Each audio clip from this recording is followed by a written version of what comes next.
اهلا بيكم في حلقه جديده من The Story of You. ضيفنا النهارده داني شركه بتريفولوشنايز الكار اندستري في مصر.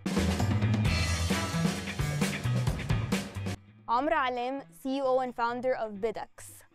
Hi عمرو. Hi. Welcome to the Value Office. Thank you.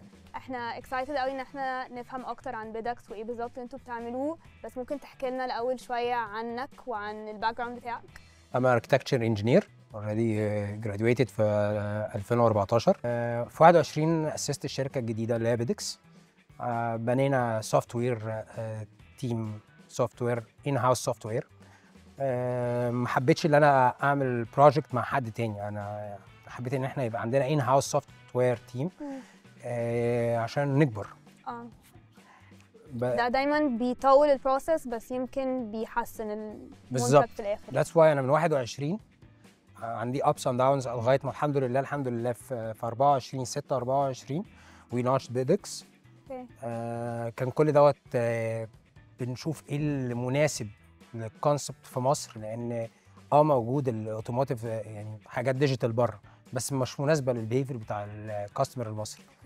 فكان لازم تلوكلايز البرودكت نفسه. بالظبط. فالحمد لله احنا عملنا اكبر يعني احسن سوليوشن واكتر حاجه مناسبه مع كاستمر المصري. هاسل فري سوليوشن، يعني انت مش هتتعاملي مع عميل سواء عربيه يوزد نيو، مش هتتعاملي مع حد غير بيدكس.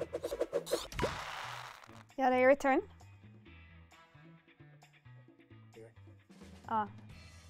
ثانيه هتنزل.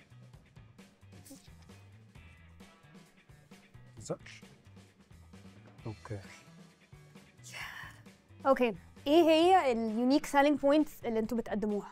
ان بيدكس اتس ا سوليوشن ومغطيه فول سايكل لاي حد بيفكر يشتري عربيه.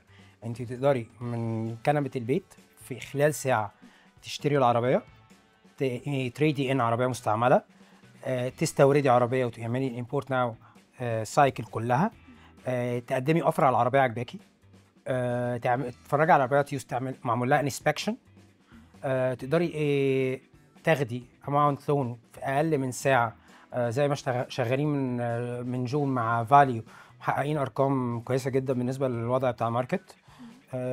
مفيش حاجه تانية انت بتحلمي بيها من البيت مش هتقدري تعمليها من على بيدكس، والعربيه هتجيلك لحد عندك. فالتراست والسبيد والترانسبيرنسي كل دوت احنا ده اليونيك سيلينج بوينتس بتاعتنا. كتير يونيك سيلينج بوينتس. واتس نكست؟ ايه اللونج تيرم فيجن بتاعتك لبيدكس؟ نفسك تشوفها فين وايه البلانز بتاعتك؟ بيدكس هو مش مجرد عربيات، احنا از مش فيوتشر، اتس فيري سون يعني وي لانش البي تو بي، ان احنا هيبقى عندنا ديلرز على بيدكس يقدروا يبيعوا عربياتهم اللي موجوده في مخازنهم لليوزرز، للناس اللي بتشوف بيدكس. از فيوتشر احنا شغالين على احنا نفس الدي ان اي بتاع بيدكس، السوليوشنز والفيتشرز بتاعتنا في كاتيجوريز ثانيه. Thank you so much for joining us. Thank you. وان انت حكيت لنا و best of luck على الاكسايتنج بلانز اللي حكيت لنا عليها. شكرا.